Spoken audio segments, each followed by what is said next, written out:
আসসালামু আলাইকুম viewers, welcome to my new episode.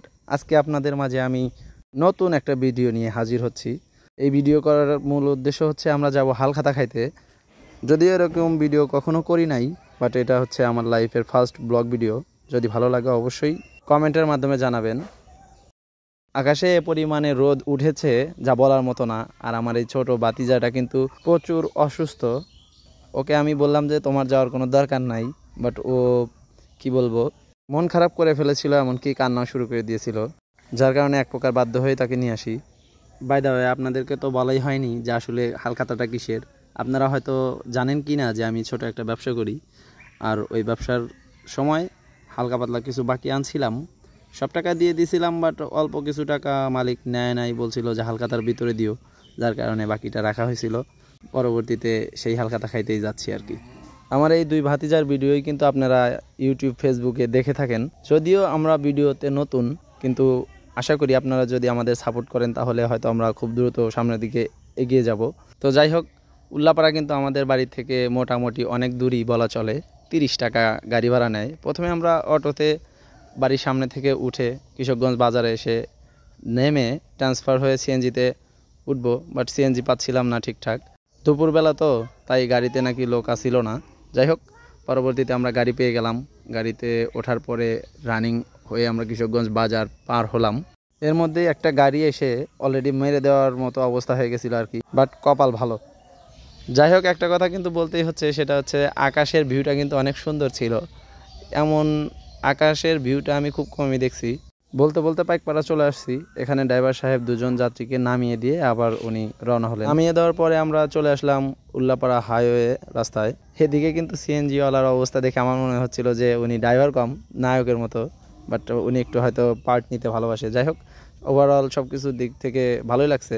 আমরা দেখতে দেখতে উল্লাপাড়া যে ওভারব্রিজ বলে যেটাকে, এটা কিন্তু বর্তমান সময়ে উল্লাপাড়ার ভিতরে একটি দর্শনীয় স্থান। এদিকে কিন্তু আমি আকাশের প্রশংসা বারবার না করে পারছি না। আসলে আকাশের ভিউটা এত সুন্দর আসতেছে যা বলার মতো না। আমি আপনাদেরকে একটু ওভারব্রিজটা ঘুরে দেখানোর চেষ্টা করলাম, বাট আমি সিএনজির মধ্যে বসেছিলাম, যার কারণে আমি কোনো দিক ঘুরতে ফিরতে পারছিলাম না। যাই হোক, সাথে কিন্তু এইচটি ইমাম ডিগ্রি কলেজ দেখতে পাচ্ছেন।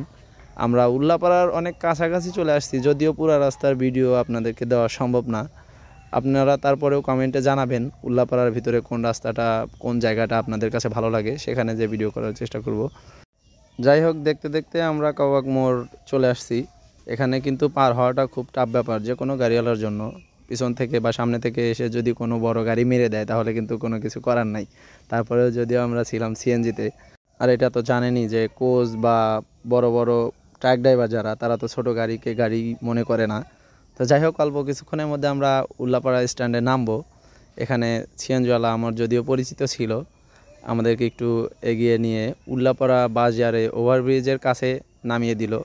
ভাই অনেক ভালো ছিল, তাকে ভাড়া দিয়ে আমরা রওনা হলাম।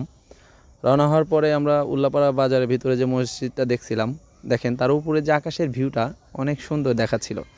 এইচটি ইমাম মুক্ত মঞ্চ সব কিছু ঘুরে ফিরে দেখে রওনা হলাম বাজারের দিকে। বাজারের ভিতর দিয়ে হেঁটে যাচ্ছিলাম। আমার ছোটো ভাতিজা, যাকে অসুস্থ বললাম, ওর অবস্থা মোটামুটি সুস্থর দিকে চলে আসছে। যাই হোক, আমরা দেখতে দেখতে দোকানে চলে আসছি। ওকে নিয়ে দোকানের ভিতরে চলে গেলাম, সবাইকে হাই হ্যালো বললাম, কী অবস্থা। আমাকে সাড়া দেওয়ার মতো ওদের সময় ছিল না, তারপরেও কষ্ট করে সাড়াটা দিল। যাই হোক, ধন্যবাদ। কিন্তু দোকানে ভিড়ের কারণে সবাই যার যার মতো ব্যস্ত ছিল।